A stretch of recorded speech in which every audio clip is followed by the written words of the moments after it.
अस्सलाम वालेकुम, मैं डॉक्टर सारा फातिमा हूँ और आज हम बात कर रहे हैं प्रेगनेंसी के फर्स्ट 3 मंथ्स के बारे में। प्रेगनेंसी को यूजुअली 3 ट्रिमेस्टर में डिवाइड किया जाता है, फर्स्ट के 3 मंथ, मिडिल के 3 मंथ और लास्ट के 3 मंथ। और इस डिवीजन का बेसिकली मकसद ये होता है कि इन तीनों महीनों में बेबी और मदर डिफरेंट डेवलपमेंट स्टेजेस से गुजरते हैं।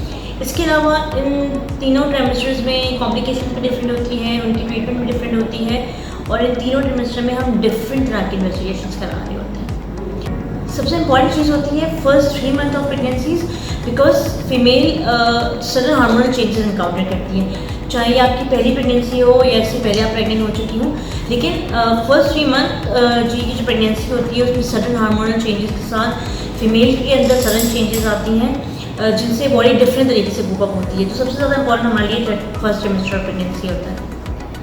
फर्स्ट 3 मंथ में सबसे इंपॉर्टेंट बात तो ये होती है कि आपने कैसे मालूम करना है कि आप प्रेग्नेंट हैं।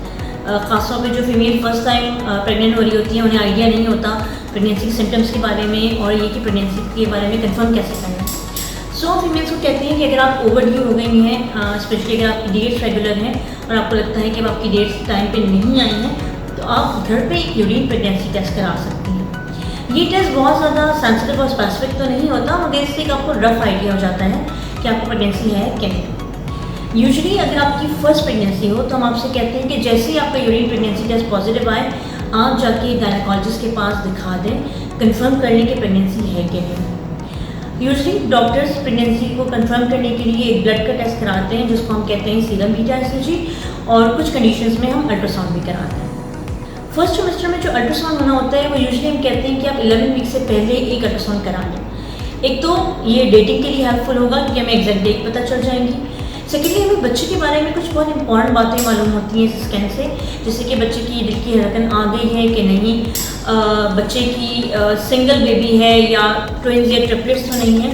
इसके अलावा इसमें हम एंटी देखते हैं जो है नकल थिकनेस। इससे हमें कुछ कंजेनाइटल एनॉमलीज के बारे में पता चलता है, खासतौर में ब्रेन या स्पाइनल कॉर्ड की एबनॉर्मलिटी के बारे में। इसलिए 11 वीक तक हमें एक अल्ट्रासाउंड करा लेना चाहिए। प्रेगनेंसी में फीमेल्स को यूजुअली नोजिया, वॉमिटिंग और वेजाइनल डिस्चार्ज होता है जो कि यूजुअली नॉर्मल है और इसके लिए परेशान होने की ज़रूरत नहीं है। ये हर औरत को होता है, किसी को कम हो जाएगा, किसी को ज़्यादा। इसके लिए मेडिकेशन हम शुरू में पेशेंट को शुरू करा देते हैं। जहाँ नोजिया वॉमिटिंग होती है वहाँ मेडिकेशन दी जाती हैं। कुछ फीमेल को नोजिया वॉमिटिंग बहुत ज़्यादा होती है, स्पेशली जो फर्स्ट टाइम प्रेग्नेंट हों, जिनको कोई मेडिकल डिसऑर्डर हो या जिनके ट्विंस बेबी हैं यानी एक से ज़्यादा बच्चे हों, उनको नोजिया वॉमिटिंग ज़्यादा होता है। यूजुअली मेडिकेशन से नोजिया वॉमिटिंग सेटल हो जाता है, मगर कुछ लोगों को हम इंजेक्शन भी देते हैं और कुछ को कुछ दिनों के लिए हॉस्पिटल में एडमिट भी करते हैं। एक सबसे इम्पॉर्टेंट चीज़ है डाइट। जो मॉर्निंग सिकनेस होती है, सुबह उठते ही फीमेल्स को प्रेगनेंसी में वॉमिट हो जाती है, उसकी एक इंपॉर्टेंट वजह ये होती है कि वो रात में कुछ लेके नहीं सोती, जिससे सडन नाइट में उनको हाइपोग्लाइसेमिया हो जाता है और मॉर्निंग में वो वॉमिट ज़्यादा करती हैं। तो उसके लिए बेहतर है कि हम कहते हैं आपको बेड टाइम पे कुछ स्नैक्स लेना है, जिस तरह आप मिल्क ले लें या आप कोई एप्पल ले लें। एटलीस्ट रात को सोते वक्त आपने कुछ लेना है ताकि आप जब तक सुबह उठें तो आपकी बॉडी में जो बेबी आपके पास न्यूट्रिशन ले रहा हो तो आपकी बॉडी सडन ग्लूकोज डेफिशिएंट ना हो जाए। जहाँ तक प्रेगनेंसी में खाने के बारे में बात है तो आपको प्रेगनेंसी में फैट्स, प्रोटीन और कार्बोहाइड्रेट तीनों चाहिए होते हैं, क्योंकि ये आपकी भी रिक्वायरमेंट है और बेबी की भी। तो जो फीमेल्स कीटो डाइट पे होती हैं या इंटरमीडिएट फास्टिंग में होती हैं, उन्हें प्रेगनेंसी के ड्यूरेशन के दौरान ये चीज़ बंद करनी पड़ती है। आप चिकन भी ले सकती हैं, फिश भी, मटन, बीफ भी ले सकती हैं। आपको ग्रीन लीफी वेजिटेबल ज़्यादा लेने हैं, फ्रूट्स का इस्तेमाल ज़्यादा करना है, नट्स लेने हैं। कोशिश करें कि फ्रेश फ्रूट्स के जूसेस लें जो आप खुद घर पे बनाएं।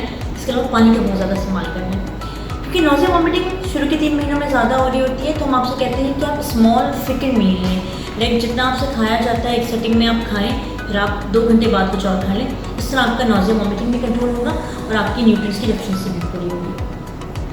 कुछ फीमेल प्रेग्नेंट होते ही डिप्रेशन फेस करने लगती हैं, लाइक उनको लगता है रोना आ रहा है, बहुत डाउन फील करती हैं, एंग्जाइटी होती है।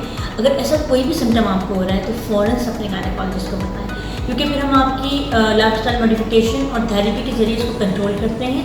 और अगर ये टाइमली कंट्रोल ना हो तो आगे जाके ये सिम्टम्स आपके लिए ख़तरनाक साबित हो सकते हैं। प्रेगनेंसी में जो हम इन्वेस्टिगेशंस कराते हैं उसमें हर तरह के बेसलाइन टेस्ट शामिल हैं, जिसमें हम आपका ब्लड ग्रुप भी कराते हैं, आपका ब्लड प्रोफाइल भी होता है, आपका ब्लड शुगर चेक किया जाता है। स्पेशली अगर आपकी फैमिली हिस्ट्री हो ब्लड शुगर की तो हम ब्लड शुगर जल्दी चेक कराते हैं।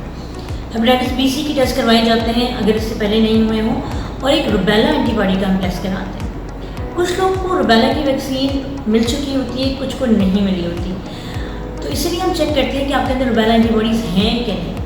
अगर तो आपके अंदर रुबेला एंटीबॉडीज़ मौजूद हैं तो फिर परेशान होने की ज़रूरत नहीं है, और अगर नेगेटिव आता है टेस्ट तो फिर हम आपसे कहते हैं कि प्रेगनेंसी के दौरान उन बच्चों से या उन ख़वातीन से ज़रा अवॉइड करें, डिस्टेंस रखें जिनको आपको लगता है किसी किस्म का इन्फेक्शन है, क्योंकि अगर रुबेला आपको प्रेगनेंसी में हो जाए तो आपके बच्चे को खुदा न खास्ता अबनॉर्मल हो कर देता है। इसलिए रुबेला का टेस्ट किया जाता है, और अगर आपको रुबेला नेगेटिव हो तो आपसे कहा जाता है कि आप उन लोगों से दूर रहें जिनके बारे में आपको ख्याल है कि उनको किसी किस्म का इन्फेक्शन है, जैसे रुबेला का इन्फेक्शन। फर्स्ट 3 मंथ में हम फीमेल को सिर्फ फॉलिक एसिड प्रिस्क्राइब करते हैं, इसके अलावा एक्सेसिव मल्टीविटामिन्स की ज़रूरत नहीं होती। लेकिन अगर आपको अकॉर्डिंगली कोई प्रॉब्लम है, जैसे अगर आपको नौजिया, वॉमिटिंग या ब्लीडिंग हो रही हो या पेन हो, तो उस लिहाज से डॉक्टर आपको मेडिकेशन देती है।